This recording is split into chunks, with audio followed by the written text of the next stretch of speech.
Story 1. A week ago, I found out my wife has been carrying on a relationship with a man for about 6 to 8 weeks. Our relationship marriage has been bad for a while now. She got to a place in her head where it was past the possibility of reconciliation, she says, or she would not have done this. We have a 3-year-old son, and I have been feeling neglected in the relationship since he was born. My desire for attention was not well received, and I became bitter and got to a point where I was ignoring her and feeling very angry and spiteful. Fast forward to the discovery of this affair, and I have a revelation that I love her and I want to be with her and I want to make things right. She was willing to break off the new relationship for now while we work things through, but keeps reiterating that she wants us to become good friends. She loves me but is not in love with me and doesn't know if she can feel that way again. Despite wanting out for some time myself right now, I am 100% desiring of reconciliation, and it is very hard to hang in with the seemingly diminished offer or friendship and a seemingly low possibility of romantic love. I love this woman with all my heart, and I realize that now. I have made terrible mistakes in ignoring and mistreating her. I know she needs time to process things, but I'm having a really hard time with this rejection right now. I go back and forth about wanting to give up and leave and make it final and stop this agony. I want to give her a chance to take the time she needs, but I'm struggling very much right now. I need a glimmer of hope. She feels bad she can't give this to me. She has very little free time due to being swamped and overwhelmed at work. Has anyone been here? Can time help? I feel like she has gone through and colored all our good memories in a negative light. We need to work on rebuilding fondness exercises. I am coming on too strong, and she feels uncomfortable even holding hands right now, and she feels doubtful of my intentions and ability to change. Trying to take this day by day, but having a hard time standing this limbo. She wants me to learn to respect her as a person and treat her well independent of a romantic relationship. I don't want to acquiesce to a lesser goal right now because I feel like I need to keep up fighting for us. Trying to take this day by day, but each day is a battle, and I've been at the edge and ready to throw in the towel so many times. I think we have a chance when we put some distance between us and this, but it's very hard to persevere without positive feedback. To be clear, she has said that she told him she's not seeing him at that we're trying to work things out. Says he said he understands and wished her luck. Obviously, I am nervous and fearful that he could reach out and tug at her heartstrings, or that she may reach out, or even that she may be potentially lying, but I don't think she is here. I am definitely doing the pick-me dance, and it is not attractive to her. She feels sorry for how this all affected me, but also a lot of anger towards me for pressuring her, for letting us get to the position we were in to begin with, feels she never would have made the decision to do what she did if we had a chance, and trying to juggle all this info and feelings in her head. The overtures on my part feel disingenuous or unsustainable to her. Her main focus on how this will affect us all focuses on our son and how this will affect him. I have been unable to really pay him the attention he deserves right now because I'm caught in this death trap or trying to fix in my head. I definitely need to step back and give this space. She has used the term cake eating herself. She is remorseful.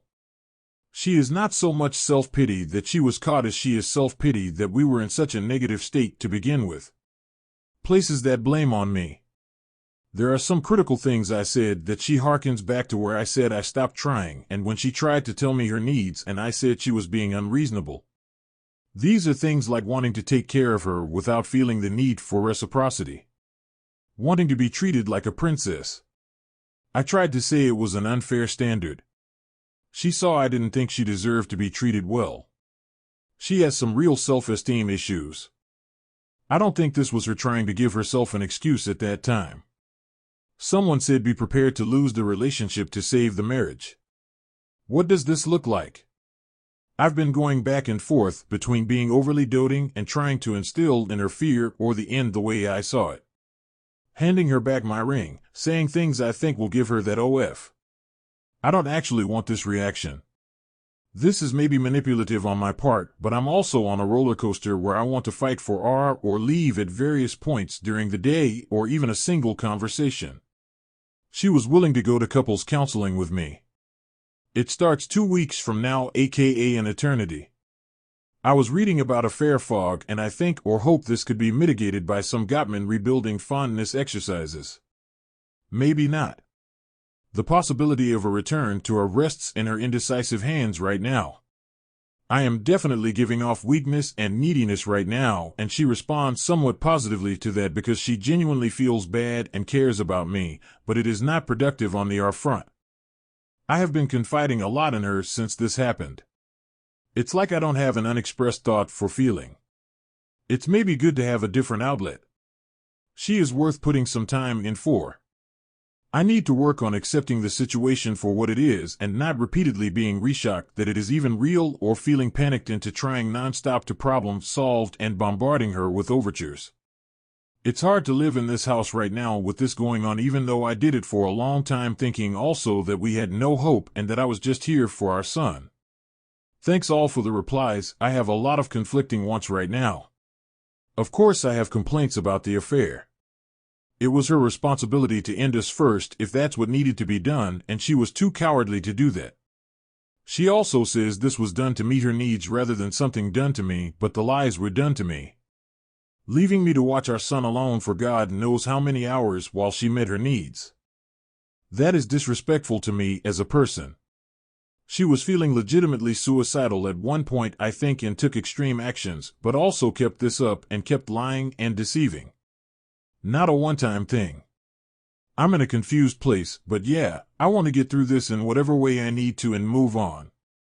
I'm scared of starting again, and that is probably fueling this desperation too. I feel really compelled to either move on or repair right now, and I don't think either is the right thing at this point. I need to learn how to be okay without an immediate resolution. Haven't posted in a while, so here is an update. I am sorry if I missed answering some specific questions. I asked her to do the no contact letter or I would file for divorce, and she did it, but she was mad about it and felt like I was being controlling. Said she already talked to him and agreed to keep his distance, and this just felt mean. Her doing it made me feel better for about 5 minutes. I mentioned asking for a timeline, but she acts confused about what details she'd list. She answers specific questions, but sometimes answers evasive. When pressed, she seems to answer truthfully. It told her I want her to decide that she wants to make her goal to repair the relationship. She's too confused right now and doesn't know what she wants to commit to that. She was pushing for separation instead of divorce because she's afraid of the finality of divorce. I see no purpose to taking half measures.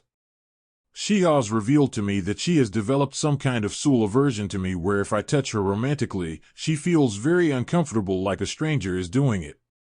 Based on this info, I get why she is confused and doubtful that repairs will work, and my thoughts are now more towards exit strategy.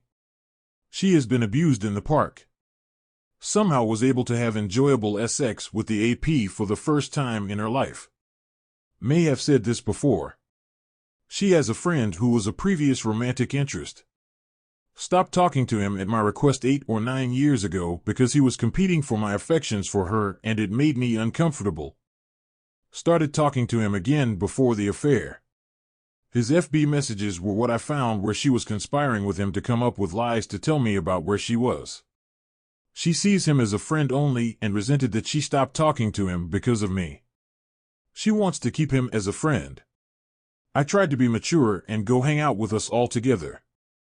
Was okay for a while but blew up on her in the car ride home. I am not comfortable with it and I doubt she will be willing to give him up again. She asked her individual counselor about this guy being her friend, and the counselor told him she didn't see any reason why it was wrong to be friends with him. Affair partner is someone she met on Tinder. She tells the story like she downloaded the app once, deleted it, and then kept taking inching steps towards doing something like, well, it doesn't mean I have to meet him, well, it's just a meeting, etc. I guess this is her justification to herself that it is not a full-on FU to me. I asked if she has any mementos. When pressed, she has some t-shirt from him and is hesitant to get rid of it. Said she would think about what she wants to do. Generally, her sentiment is she wants more time, no divorce yet, but separation if I am unable to stop freaking out and stop bombarding her and pressing her for an answer. She said something like I could go and have sex with someone else if I wanted to because it's not fair, and I hated that idea coming out of her mouth because it sounds like she's hinting at having some kind of awful open relationship I don't want. My hesitancy is that I told her I gave up on her before and that really hurt her and made the marriage feel over. I don't want to reinforce the belief that this can't work because I am not giving her a chance to think or whatever, but I am enabling her cake eating and not working out her thoughts. We're both seeing individual counselors. I started last week. I am trying to switch from Prozac to Wellbutrin. I thought maybe the meds made me emotionally unavailable or the Soul side effects were the impetus for this.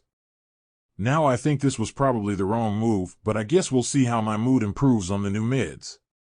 Prozac did not hold me together for this SHT. We have the couples counseling appointment on Friday. I don't know if it's a good or a bad idea. I feel like I have to try. It treated staying with my parents for a few days, but went crazy wondering where she was all the time, plus it's harder to occupy my kid there, so I came back. Right now my plan is to go back to my parents and stay because I feel pessimistic about a resolution, plus she needs time and space to work out her thoughts, and I am just all over her 24/7 wanting to talk about this. She sees separation as part of a possible solution. I just view it as a step away from trying to reconcile.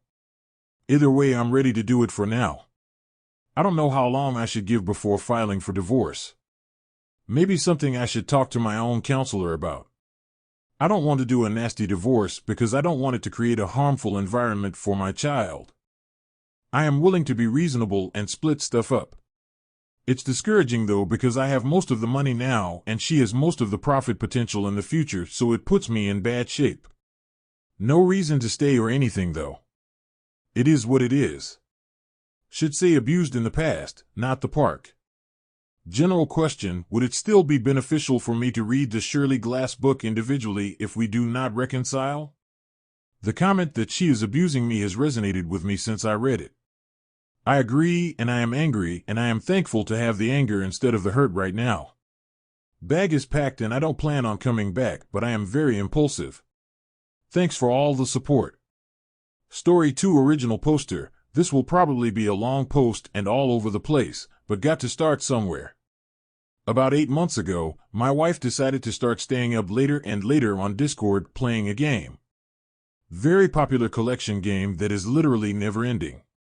I told her I didn't like going to bed alone all the time, but that was in one ear and out the other. She would be up until 2 or 3 a.m. when work started for her at 9. For almost the last year, I've gone to bed alone every night and was woken up when she got in. I tell her I felt alone and that we are roommates. She says she has insomnia and has a hard time sleeping. First time in 10 years I've heard this. I say the time spent online is not healthy and that she doesn't really do anything to take care of the house either. We get into a fight. She says the time on Discord and game are not a problem, and I say she is lazy and needs to just put effort into anything but that game. 2 months back she lost her job and has decided to no longer work. I tell her when she lost it that we will find something for her. I don't care what she does or how much she makes, just do something. She has pretty much spent all her free time on Discord for the last 6 months at this point, and I'm not real happy to hear she lost her job. I make enough to cover us though. She is in tears and freaking out, but I console her. Fully capable 31-year-old with a freaking PhD, and she is done doing anything productive, but whatever. Won't even clean out crap from our house to sell that has been sitting there for 3 years. The reasons her boss gives are damn near the same I told her about the relationship, not paying attention, following up, not getting to things on time, etc. I tell her that I think Discord helped get her fired and she literally blows up, screams in my face like bloody murder at the top of her lungs, calls me an asshole and she effing hates me.